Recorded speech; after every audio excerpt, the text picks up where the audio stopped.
अस्सलाम वालेकुम। आज के इस वीडियो लेक्चर के अंदर हम एक और न्यूमेरिकल सॉल्व कर रहे हैं जो कि 2 9। तो आज का जो न्यूमेरिकल है वो बहुत इजी है, और अगर आप लोगों ने मेरी वीडियो देखी है 2 3 वाली, तो जो पर यूनिट के अंदर हमें जिसको ट्रांसफॉर्म करना होता था, बिल्कुल उसी तरीके से आज हमने ये न्यूमेरिकल भी परफॉर्म करना है। बस इसके अंदर कुछ चीज़ें ऐड हो गई हैं, वो हैं वोल्टेज रेगुलेशन की चीज़ें। तो वोल्टेज रेगुलेशन भी करना आसान है, निकालना आसान है। तो अगर प्रीवियस वीडियो देखी हुई तो आपके लिए काफ़ी आसान हो जाएगी चीज़ें, ठीक है। तो आप यहाँ पर आएँ और इस सवाल को अगर पढ़ें तो लिखा हुआ है 50 kVA जनरेटर, ठीक है ना। ये रेटिंग दी हुई है और सिस्टम आपके पास कौन सा दिया हुआ है, डेल्टा टू वाई, ठीक है। और आपके पास डिस्ट्रीब्यूशन ट्रांसफार्मर है जिसकी रेजिस्टेंस कितनी है 1% एंड रिएक्टेंस कितनी है 7%। तो अगर मैं आपको बोलूँ कि डेल्टा ट्रांसफार्मर बनाना है तो आप क्या बनाएंगे? आपने सिंपल डेल्टा की इस तरीके से वायरिंग कर देंगे, ठीक है। और इसी तरीके से कुछ ट्रांसफार्मर बन जाएगा, ठीक है ना। ये यूँ लग जाएगा और ये यूँ लग जाएगा और बीच में न्यूट्रल वायर निकल के आ जाएगी, ठीक है। कुछ ये इस तरीके से बनता है अगर अनबैलेंस लोड होता है तो अगर अब यहाँ पे आप देखते हैं कि सारी चीज़ें आपके पास गिवन है। अब आपको क्या कह रहा है कि वट पार्ट ए के अंदर आपको कह रहा है कि what is the transformer phase impedance, ठीक है ना। ट्रांसफार्मर की फेज इम्पिडेंस कितनी होगी to a high voltage side. High voltage side कौन सी होगी? 13800 वाली, ठीक है ना। तो हाई वोल्टेज साइड हो गई, मतलब कि प्राइमरी साइड हो गई आपके पास। अगर मैं आपके पास ट्रांसफार्मर बनाऊँ प्राइमरी साइड के ऊपर तो आप क्या बनाएंगे? कोर लॉस, या आप पहले बना दें बाद में बना दें तो इससे कोई फ़र्क नहीं पड़ता, ठीक है ना। कोर का आप पहले बना दें या बाद में बना दें। फिर आगे आपके पास लाइन आ गई है और लाइन की इम्पिडेंस आ गई कुछ इस तरीके से, मतलब पहले लाइन आ जाती है, ये बना लें, बात एक ही है, ठीक है ना। ये कुछ इस तरीके से बनेगा। और यहाँ पर मुझे एक चीज़ और करनी है,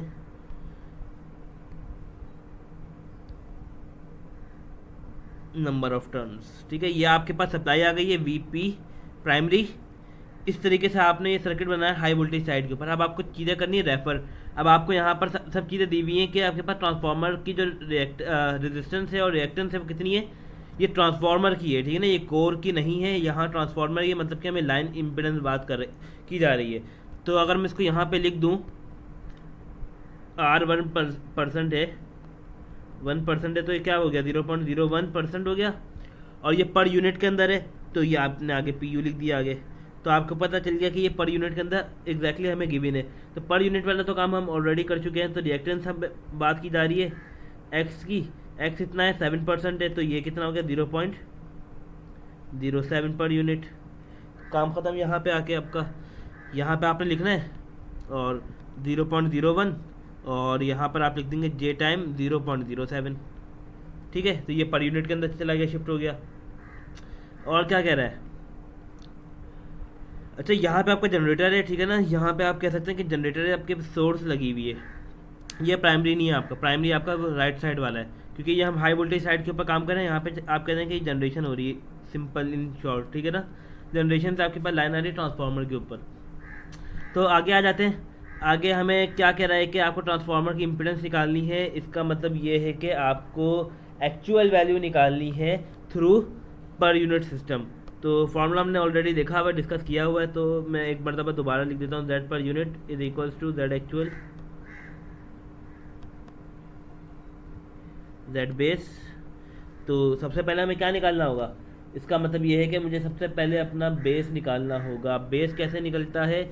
बेस निकालने का मैंने आपको तरीका बताया था। सबसे पहले लूप देख लें कितने, ये वाला लूप नहीं लेना, बड़ा वाला लूप लेना है। एक लूप है, मतलब कि बेस की वैल्यू कितनी निकलेगी? 1। तो बेस की वैल्यू कितनी निकल के आएगी? 1 निकल के आएगी। तो इससे आसान चीज़ और कुछ हो नहीं सकती, जितना आसान तरीका मैंने आपको ये बता दिया। तो पावर आपके पास गिवन है 50 kVA, मैं यहाँ पे लिख देता हूँ, क्योंकि अब मुझे जेड ही चाहिए ना, जेड बेस चाहिए, तो बस फिर मैं जेड पे काम कर लूँगा। तो पावर में कितनी गिवन है मेरे पास? बेस जो इनिशियल बेस है ये आपके पास बेस 1 की पावर की ट्रांसफार्मर की पावर कांस्टेंट रहती है, तो आपके पास 50 kVA आ गया, ठीक है ना। अब आपको क्या निकालना है? आपको जेड चाहिए। जेड निकलता है आई से, पहले हम आई निकालेंगे। अब आई निकालने का तरीका क्या है? अच्छा, यहाँ पर एक चीज़ और खास ख्याल रखनी है। अभी हम आ गए 3 फेज़ के अंदर, क्योंकि हमने डायरेक्ट शिफ्ट किया 3.2.9 के ऊपर। अभी ये एक न्यूमेरिकल हमारा और बाकी 2.5 जो कि सिंगल फेज के ऊपर ही है, लेकिन अभी हम 3 फेज पे आ गए। कैसे पता चल रहा है मुझे? ट्रांसफार्मर का बता दिया गया है, क्योंकि ट्रांसफार्मर डेल्टा वाई है तो ये 3 फेज ही होते हैं, ठीक है ना, सिंगल फेज ये नहीं होते। तो 3 फेज के लिए, और क्योंकि हम प्राइमरी साइड के ऊपर काम करें तो प्राइमरी साइड के ऊपर वोल्टेज, लाइन वोल्टेज और वी फेज ये सेम होते हैं किसके अंदर? डेल्टा के अंदर। तो इस चीज़ का खास ख्याल रखना है। और पावर फिर किस तरह निकलेगी? पावर का जो फार्मूला होगा फिर यहाँ पर S is equals to 3 time V phase into I phase. मैं आई फेज निकाल रहा हूँ यहाँ से, ठीक है। जब भी मैंने यहाँ पर क्या रखा है? VP रखा है, और 3 इसलिए लगाया क्योंकि मुझे फेज निकालना है, तो इसलिए मैंने 3 लगाया। अगर मैं √3 रख दूंगा तो V तो कांस्टेंट रहेगा आपके पास, लेकिन IL निकलेगा फिर मेरे पास उससे, सही है। तो मुझे क्या निकालना है? ये निकालना है P1, ठीक है ना। इससे मुझे ये निकालना है। आपके पास एक और फार्मूला है, आप उसको अगर ट्रांसफॉर्म करना चाहें तो क्या हो सकता है? ये आपके पास ट्रांसफॉर्म और करके मैं दिखा रहा हूँ। तो SB is equals to 3VP, ठीक है ना। 3VP और I किसके बराबर होगा? VP अपॉन R के। R का मतलब Z, तो आप Z यहाँ रख लें, Z ऊपर चला गया, 3V बेस, क्योंकि ये बेस बन जाएगा ना, अपॉन S। ये एक फार्मूला और बन जाएगा। लेकिन अगर आपको उसी तरीके से करना है, पहले आपको करंट निकालना है तो आप करंट निकाल लें, या आप चाह रहे हैं कि करंट निकाल, या आप ये फार्मूला यूज़ करना चाह रहे हैं तो कुछ भी कर सकते हैं। आंसर दोनों से सेम ही आएगा, ठीक है ना। तो ऐसा करते हैं कि मैं आपको इस वाले फार्मूले से भी काम करवा देता हूँ, इससे भी हो जाएगा, इससे भी हो जाएगा, इससे एक स्टेप डायरेक्ट हो रहा है। तो हम ये वाला फार्मूला यूज़ करते हैं। ये इसकी डेरिवेशन यहाँ पे आ गई है, ठीक है ना। इसको मैं 1 लिख देता हूँ यहाँ पर, और हम जो काम कर रहे हैं वो ब्लू पेन से कर रहे हैं फिर। तो Z is equals to 3VB 1 upon SB1, ठीक है ना। V आपको पता है, अब यहाँ पे आ जाऊँगा। V आपको पता है, ये आपके पास गिवन हुआ है V, क्योंकि इनिशियल साइड है ना, इनिशियल साइड के ऊपर आपको ये चीज़ें गिवन है। तो सिंपल क्या करना है आपको? तो 13,800 का स्क्वायर अपॉन S की वैल्यू थी 50 किलो, तो 50, इसको लिख देते हैं 50 किलो। तो इसको ज़रा डिवाइड करते हैं और अपना आंसर निकालते हैं। तो ये बन जाएगा 13,800 का square multiply by 3 divided by 50 exponential 3, तो 11.4 kV बन जाएगा, ठीक है ना। 11.4 K। तो अब आते हैं, इसको बड़ा करते हैं, तो ये आपके पास निकल के आ जाएगा Z 11 किलो ओम से, kV कह रहा था मैं, किलो ओम्स आपके पास निकल के आ गया है। अच्छा, आप यही फार्मूला इस्तेमाल करें जो ऊपर मैंने लिखवाया था, इससे भी आंसर यही आएगा, लेकिन इससे आपके पास करंट आ जाएगा। तो अब अच्छा, वैसे हमें करंट भी चाहिए होगा आगे, तो मैं करता हूँ कि मैं करंट भी निकाल लेता हूँ। करंट से अगर मैं निकालता हूँ, ये तो मैं अब दूसरा मेथड आपको बता रहा हूँ इसी के अंदर ही। तो यहाँ पर मैं दे देता हूँ मेथड 2, सही है ना। ये सिर्फ फॉर करंट, फॉर Z के नाम से मैं दे देता हूँ कि हम Z निकालने का एक और तरीका है। ऐसा आपको पता है, I आपको निकालना है, I निकल जाएगा किससे? 3VP अपॉन V बेस बोल दें या फिर VP बोल दें, क्योंकि वैसे हम बेस पे काम करते हैं तो VB बोल देते हैं एज बेस, ठीक है ना। इससे पहले निकालते हैं करंट 3 इंटू 18, ठीक है। तो ये आपके पास आ गया डिवाइड बाई 50 एक्सपोनेंशियल 3, करंट आ गया 1.09,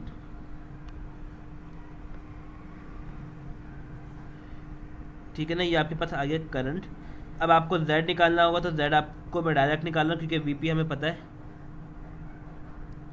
तो 13800 डिवाइडेड बाय आंसर, तो ये चेंज हो गया, बल्कि हमारे पास कुछ मिस्टेक की है, मतलब मैंने 3 इंटू 138, मुझे P निकालना है, सही है।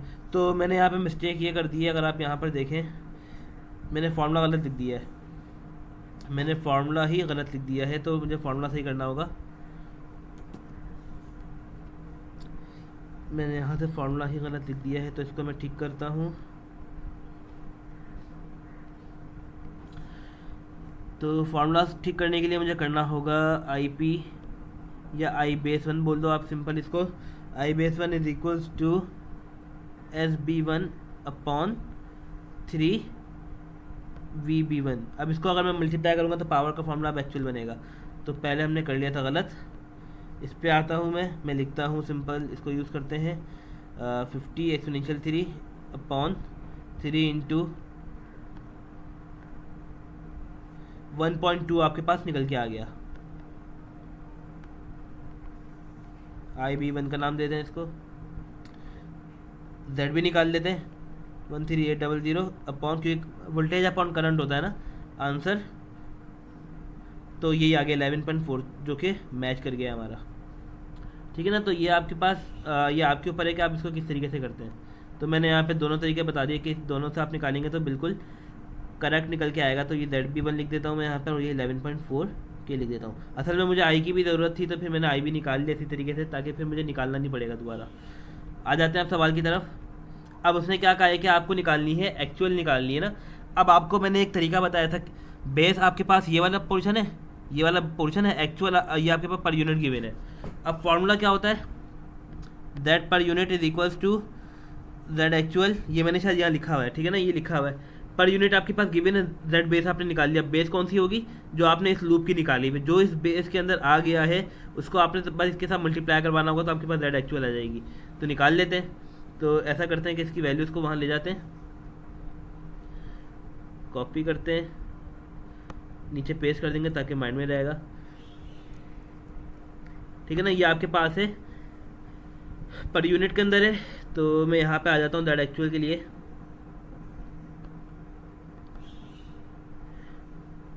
एक्चुअल, ठीक है, दैट एक्चुअल, इसको और थोड़ा सही लिख लेते हैं, बहुत गंदा हो गया है।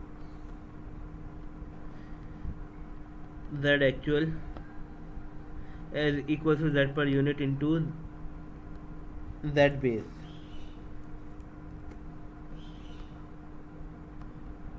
ठीक है ना, तो जेड पर यूनिट आपके पास ये है, इसको 0.01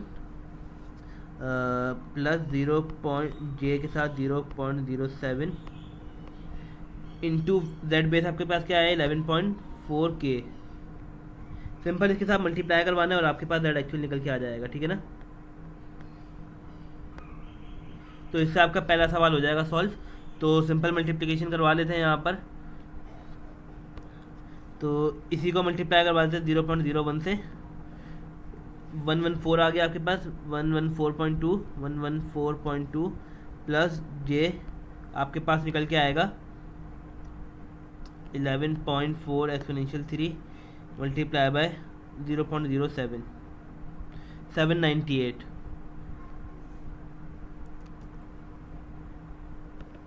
ठीक है ना, बुक के अंदर जो एग्जैक्ट आंसर है वो 800 लिखा हुआ है, तो अप्रॉक्सीमेटली आंसर आ गया।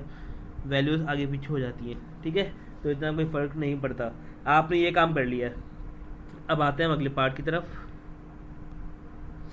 यहाँ तक आई होप सबको क्लियर होगा। हमने पार्ट ए कर लिया। अब कह रहा है कि calculate this voltage regulation, voltage का रेगुलेशन बताओ एट फुल लोड, जबकि पावर फैक्टर दी हुई है 0.8 लैगिंग। अच्छा, अब ये पावर फैक्टर आपको ऑलरेडी गिवन है। अब यहाँ से एंगल निकालेंगे। अब यहाँ पे लैगिंग का क्या मतलब है, लैगिंग लीडिंग, इसको मैं भी बता देता हूँ ताकि फिर आपका जो 2.5 जब हम करेंगे तो उसके अंदर ये प्रॉब्लम नहीं आएगी। लैगिंग का मतलब होता है पीछे चलना, ठीक है ना, मतलब हम वहाँ पे लगाएंगे। अगर इसको आप थोड़ा सा अपने माइंड से सोचें, पीछे चल रहा है मतलब कि माइनस में जा रहा है, तो एंगल के साथ क्या लगाएंगे, माइनस लगाएंगे। एंगल निकल गया, उसके साथ आपने माइनस लगा देना है। लीडिंग का मतलब क्या है कि आगे जा रहा है, मतलब कि वो उसने काम ज़्यादा कर लिया, आगे चल रहा है, पॉजिटिव वे। ठीक है ना, तो पॉजिटिव वे में हम उसको प्लस साइन ले लेते हैं लीडिंग के अंदर। सही है, तो चलते हैं। इसको भी हमें हाई साइड पे ही करनी है काम। और अगर मैं इसका सर्किट अगर बना दूं इस वाले का पार्ट है का, तो इतना मुश्किल नहीं है। बस जहाँ पे आपने ये पर यूनिट बनाया ना, एज इट इज़ बनेगा, बस वहाँ पे आपको जेड एक्चुअल की वैल्यू लिखनी है और कुछ भी नहीं करना। ठीक है ना, यहाँ पर आपको किसकी वैल्यू लिखनी होगी, जेड एक्चुअल की वैल्यू लिखनी होगी। चलते हैं आगे। पार्ट बी की तरफ वोल्टेज रेगुलेशन निकालना है। सबसे पहले तो मैं वोल्टेज रेगुलेशन बता दूं और फिर एक एग्जांपल देके आपको चीज़ें समझाऊंगा। वोल्टेज रेगुलेशन निकालना है। वोल्टेज रेगुलेशन का फॉर्मूला होता है voltage of no load minus voltage of full load upon voltage of full load. ठीक है ना, ये आपके पास फॉर्मूला होता है रेगुलेशन और फुल लोड का, सॉरी रेगुलेशन का। अब आपको निकालना है यहाँ पे नो लोड करंट और फुल लोड करंट। अब देखें बहुत आसान है, क्या कह रहा हूँ, बहुत आसान है निकालना। मैं आपको एक सिनेरियो दे रहा हूँ, सिनेरियो पे सोचें। अगर मेरी बात समझ ना आए तो आप इसको टेस्ट कर सकते हैं अपनी लैब में जाके। ठीक है, वो कैसे करेंगे? ट्रांसफार्मर लेना है, मैं एक बॉक्स बना लेता हूँ ज़रा,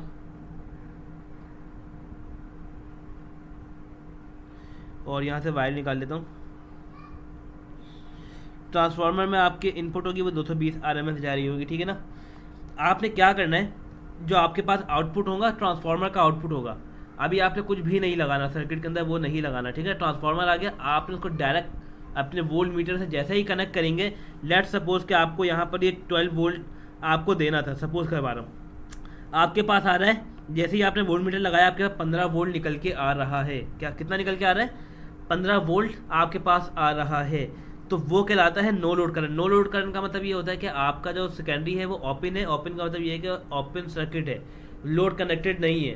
तो लोड कनेक्टेड नहीं है, हमने वहाँ पर जस्ट सिंपल वोल्ट मीटर लगाया ताकि हम वहाँ का से वोल्ट मेजर कर सकें। अब जब ओपन सर्किट होता है तो वहाँ पर करंट क्या होता है? ज़ीरो होता है। तो नो लोड के अंदर आपके पास जो वोल्टेज होगा वो हमेशा मैक्सिमम आएगा। ठीक है ना, मैक्सिमम आएगा, और वो रेटेड वोल्टेज नहीं होगा। लेकिन जैसे ही आप उसको सर्किट के अंदर कनेक्ट करते हैं, आपने उसके सप्लाई वाली टर्मिनल में लगाया, आपके सर्किट के अंदर वोल्टेज पहुंच गया। अब जब आप उसका टर्मिनल वोल्टेज दोबारा चेक करेंगे सप्लाई का, तो वो आपको 12 वोल्ट के करीब करीब दिखा रहा होगा। मतलब कि इतना ड्रॉप आ जाएगा, 3 का ड्रॉप आ जाएगा। तो ये रेगुलेशन कहलाती है। ठीक है ना, ये क्या कहलाती है? रेगुलेशन कहलाती है। तो कहने का मतलब ये है कि आप इस चीज़ को यहाँ पे टेस्ट कर सकते हैं कि फुल लोड के अंदर आपके पास वो चीज़ आएगी जो कि आपकी ऑपरेटेड होगी। ऑपरेटेड का मतलब ये है कि जो आपके पास एक्चुअल वैल्यू होगी, जिस चीज़ के ऊपर ये ट्रांसफार्मर बनाया गया है, वो आपको वोल्टेज आकर देगा। अगर मैं कहूँ कि ये 12 वोल्ट का ट्रांसफार्मर है तो ये फुल लोड के ऊपर कितना देना चाहिए? 12 वोल्ट इसको देना चाहिए। नो लोड के अंदर ये थोड़ा ज़्यादा देगा वोल्टेज। ठीक है ना, एक हो सकता है 1 एम्पेयर के ना, एक वोल्टेज ज़्यादा दे दे, 3 वोल्टेज ज़्यादा दे दे। तो फुल लोड के अंदर ये सारी चीज़ें इस तरीके से अकर होती हैं। एक फार्मूला लिखवा रहा हूँ, उसको देख के फिर आपको वो करना है। तो वो फार्मूला है ES is equals to alpha. ES तो अगर मैं इसको ना बोलूँ तो, या ES बोलना आसान तरीके से, और ठीक है ना, secondary plus IR plus IX और J। ये कहाँ से आया है मैं आपको अगर थोड़ा सा एक्सप्लेन कर दूँ इस चीज़ को, आपके माइंड में इजीली चली जाएगा। ये सर्किट है आपके पास, ये सर्किट है, ये आपके पास जनरेशन से आपके पास कुछ वोल्टेज आ रहे हैं। यहाँ पर आपके पास वोल्टेज अकर होगा, वो किसी टर्न रेशो के मुताबिक हो रहा होगा। ठीक है ना, कोई भी टर्न रेशो होगा समझाने के लिए। ठीक है, करंट आ गया, वोल्टेज आ गया आपके पास। अब आपको इनके सबके वोल्टेजेस को ऐड करना होगा। असूलन ट्रांसफार्मर क्या होता है? आइडियल, कि जितना वोल्टेज आ रहा है उतना ही वोल्टेज जाना भी चाहिए। अगर इसमें 10 वोल्ट अगर आ रहा है, इनपुट है, तो 10 वोल्ट ही वापस जाना चाहिए। तो सेकेंडरी पे भी 10 वोल्ट आना चाहिए, लेकिन ऐसा नहीं होता। लॉसेस की वजह से ये चीज़ बढ़ जाती है नो लोड के अंदर। तो आपको पता है कि यहाँ पर करंट क्या होगा? सेम होगा, और जब करंट सेम होगा तो रेजिस्टेंस से आप इसके लोड वो निकाल लेंगे, वोल्टेज ड्रॉप निकाल लेंगे, और रिएक्टेंस से आप इसका वोल्टेज ड्रॉप निकाल लेंगे। अगर आप इसके अंदर सिंपल केवीएल अप्लाई करेंगे तो आपके पास सिंपल ये इक्वेशन बन के आ जाएगी। अब यहाँ पे अल्फा क्यों लगाया है?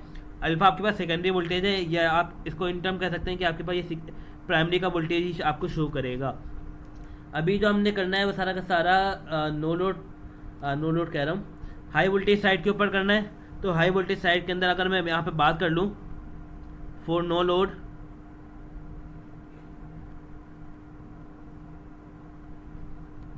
नो लोड, ठीक है, मैं किसकी बात कर रहा हूँ? कि नो लोड करंट की बात कर रहा हूँ। जब मैं नो लोड करंट की बात करूँगा तो सबको पता है कि यहाँ पर जो करंट होगा वो फ्लो हो जाएगा। ठीक है, जब नो लोड होगा तो करंट होगा 0। बल्कि पहले हम यहाँ से ये चीज़ें निकाल लेते हैं, जब इसकी इस तरह बात नहीं करते। अभी मैंने बस आपको एक तरीका बता दिया कि आपके पास नो लोड वो होगा जहाँ पे करंट की वैल्यू ज़्यादा आएगी एक्चुअल वैल्यू से। और फुल लोड आपके पास क्या होगा, फुल लोड का अगर मैं आपको डायरेक्ट बता दूँ, जब आपके पास फुल लोड होगा, वोल्टेज फुल लोड आपके पास सेकेंडरी पे आप काम कर रहे हैं, ये आपके पास निकल के आ गया, सिंपल सिंपल, ठीक है ना। आपका तो फुल लोड डायरेक्ट निकल के आ जाएगा, जो सारा का सारा काम करना होगा वो नो लोड के ऊपर काम करना होगा, नो लोड के ऊपर काम करना होगा, क्योंकि नो लोड के अंदर आपके पास करंट फ्लो होता है कौन सा, आई नॉट फ्लो होता है। आप वहाँ पे कह नहीं सकते करंट जीरो है, करंट वहाँ पे फ्लो होता है किसके अंदर, ओपन सर्किट टेस्ट के अंदर भी, क्योंकि वो नो लोड करंट आ जाता है वहाँ पर। तो फुल लोड आपका तो डायरेक्ट आ जाएगा, तो इसका कोई समझा आपका काम खत्म हो गया फुल लोड का। जो काम करना है नो लोड के ऊपर करना है, तो नो लोड के ऊपर जब काम करना है तो वो काफ़ी आसान है। इसी फॉर्मूले को यूज़ करना है, यूजिंग केवीएल इक्वेशन लगा के, अगर भूल जाते हैं तो आप इजीली ये इक्वेशन बना लेंगे। अब आपको करना क्या है, ये आपके पास अगर फॉर्मूला होता है V P is equals to alpha V S, ऐसा ही है। अगर मैं इस चीज़ को इससे रिप्लेस कर दूँ वी पी से और डायरेक्टली करने के लिए, तो मैं यहाँ पे इसको वी पी भी लिख सकता हूँ, ठीक है ना। तो मैं अब यहाँ पे काम कर रहा हूँ नो लोड के लिए, तो ई एस आपके पास आ जाएगा, मतलब कि ये नो लोड वोल्टेज है, ठीक है ना। आप यहाँ पर चाहें तो इसको और कर सकते हैं कि वी एन कर दें, यहाँ पर वी एन कर दें, ये 13,800 हो गया आपके पास। जहाँ पे इसको हमने इसको रिप्लेस करवा दिया प्लस आई। अच्छा, हमने अभी पावर फैक्टर भी नहीं निकाला, तो पावर फैक्टर हम निकाल लेते हैं। इस सवाल में हमें पावर फैक्टर गिवन है 0.8, तो इसको करने से पहले अभी हमें निकालना होगा पावर फैक्टर। तो पी एफ हमें निकालना है, तो पी एफ निकालने के लिए सिंपल जाएंगे कैलकुलेटर में, यहाँ पे लिखेंगे कॉस इनवर्स 0.8, 36.86 आया है, तो पी एफ आपके पास आ गया 36.86। यहाँ पे लैगिंग की बात की गई थी, माइनस आ जाएगा, ठीक है। एंगल निकल के आपके पास आ गया, ये पावर फैक्टर नहीं है, ये आपके पास एंगल है, मैंने यहाँ पे गलत लिख दिया है, ये आपके पास निकल के आ गया थीटा। ये हमने पावर फैक्टर निकाल लिया था 0.8 से, ये काम हमने कर लिया है। अब आ जाएंगे हम आगे सवाल की तरफ। तो करंट कितना है आपके पास, करंट निकाल लिया था 1.2 आया था हमारे पास, 1.2 एंगल माइनस 36.86, फिर प्लस जे आ गया आपके पास, और 1.2 करंट एग्जैक्टली वैसे ही आएगा, माइनस 36.86, ये 8 है, ठीक है, 36.86। और आपके पास, अच्छा मैंने यहाँ पर वो नहीं लिखा, यहाँ पर मैं ये मिटा दूँ ज़रा, मैंने आर की वैल्यू नहीं लिखी, आर की वैल्यू आपके पास है 114.2, प्लस इसको मैं अब यहाँ पे कंटिन्यू कर रहा हूँ, तो करंट आएगा दोबारा 1.2 एंगल माइनस 36.86।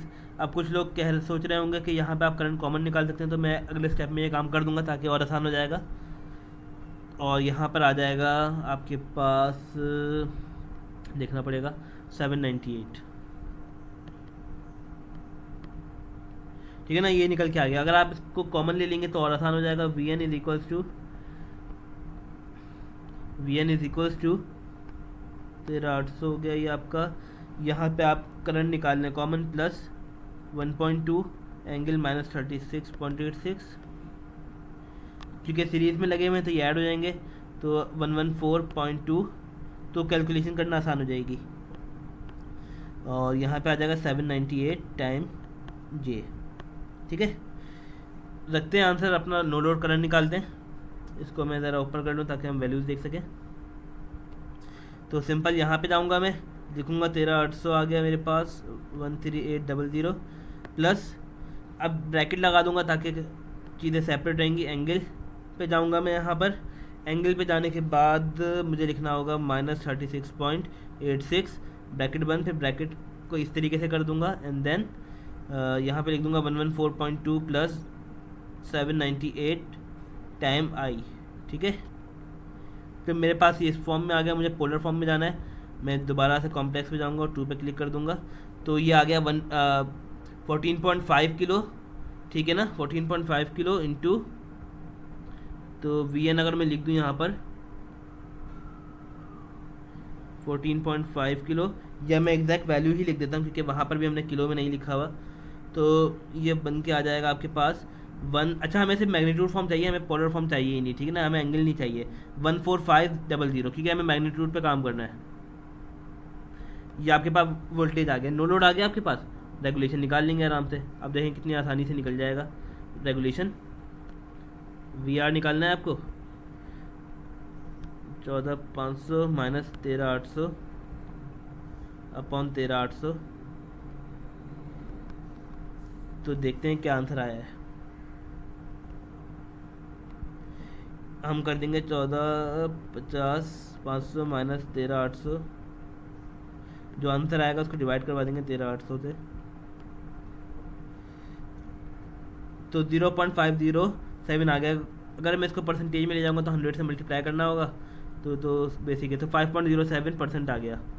तो मैं यहाँ पर ये कर देता हूँ मल्टीप्लाई बाय 100, और यहाँ पर मुझे करना पड़ेगा, फिर ये परसेंटेज के अंदर मैंने निकाल दिया, ठीक है ना। तो परसेंटेज वोल्टेज रेगुलेशन आ गया है 5.07। तो आई होप यहाँ पे आपको ये पार्ट भी क्लियर हो गया है, कोई इशू नहीं होगा, ठीक है। देख कितना आसान काम है, कि इतनी आसानी से हो जाता है, बस आपको नो लोड निकालना होगा, नो लोड इसी तरीके से निकल के आ जाता है। अब आपको कह रहा है कि कैलकुलेट करो दिस ट्रांसफार्मर, इस ट्रांसफार्मर को वोल्टेज रेगुलेशन करना है under the same condition. Condition same है, ऊपर वाली कंडीशन है, पावर फैक्टर हमारे पास आया हुआ है, ठीक है ना। Using per unit system, per unit के अंदर करना है, तो आपको अब इसको पर यूनिट के अंदर लेके जाना पड़ेगा। अब पर यूनिट के अंदर लेके जाना पड़ेगा, तो आपने याद होगा, मैं अगर आपको वो अपनी लेक्चर दिखा दूँ, आई थिंक ये था 2-3, ठीक है। 2-3 के अंदर जब हमने इसको पर यूनिट के अंदर ब्रेक किया था, कहाँ चला गया, जब हमने इसको पर यूनिट के अंदर ब्रेक किया था तो आपके पास 1 GPU बन गया था। तो आपके पास सर्किट के अंदर कहाँ गया सर्किट, तो ये लाजमी याद रखें कि ये आपके पास हमेशा 1 के फॉर्म में ही आएगा जब भी आप इसको करेंगे सॉल्व, ठीक है ना। अगर मैं इसको सर्किट के अंदर अपना ब्रेक कर दूं और फिर सर्किट बनाने की कोशिश करता हूँ पर यूनिट सिस्टम के अंदर ही, तो इसको मैं करता हूँ कॉपी,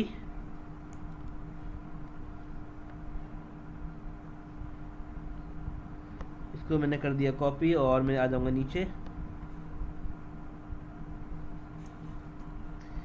ये मैं आ गया हूँ नीचे, और मैं जनरेशन वाले पार्ट हटाता हूँ यहाँ से।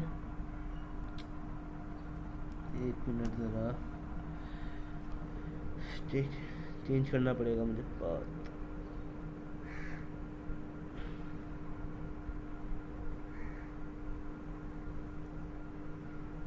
ठीक है, मैं यहाँ पे आ जाता हूँ, और अब सबको पता है कि यहाँ पर इसको सबसे पहले तो मैंने रब कर दूंगा, और 1 GPU जब मैं निकालूंगा तो 1 एंगल 0 आएगा। कैसे, क्योंकि ये आपके पास इनिशियल है, तो ये आपके पास एक्चुअल बनता है, तो मुझे यहाँ पे वोल्टेज पर यूनिट निकालना है। तो क्या हो जाएगा 13800 एक्चुअल, VB1 मैंने आपको बताया था वही आता है हमेशा, VB1 आता ही हमेशा वही है, तो वो भी 13800 ही होता है, और ये एंगल 0 थे, तो जब कैंसिल होगा तो ये 1 एंगल 0 ही आएगा, ठीक है ना। ये इस तरीके से आया, मैंने आपको बता भी दिया, पर यूनिट इस तरीके से आया। बाकी सारी चीज़ें गिवन है, आपको निकालना क्या है, आपको वही नो लोड निकालना है। फुल लोड आपको पता है क्या है, फुल लोड आपके पास वही होगा जो आपके पास वी बेस होगा। तो इन पर यूनिट के सिस्टम में निकालना है ना, तो मैं यहाँ पे लिख देता हूँ कि we full load in term of, इसको थोड़ा सा और बड़ा कर लेते हैं, वी पर यूनिट आया है फुल लोड के ऊपर 1 ही आएगा, क्योंकि जितनी रेटिंग आपके पास गिवन है यही फॉर्म यही बन जाएगा। अब आपको निकालना है नो लोड के ऊपर। नो लोड के लिए क्या काम करना है, वही काम करना है, सिंपल नो लोड के ऊपर निकालें, लेकिन ये पर यूनिट सिस्टम है, तो इस तरह इसे मेंशन कर दें। और आपको पता है फॉर्मूले के अंदर ये आएगा 1 एंगल 0 प्लस करंट कितना है 1.2 एंगल माइनस 36.86, और यहाँ पर आके बन जाएगा आपके पास, ये आपके पास बन जाएगा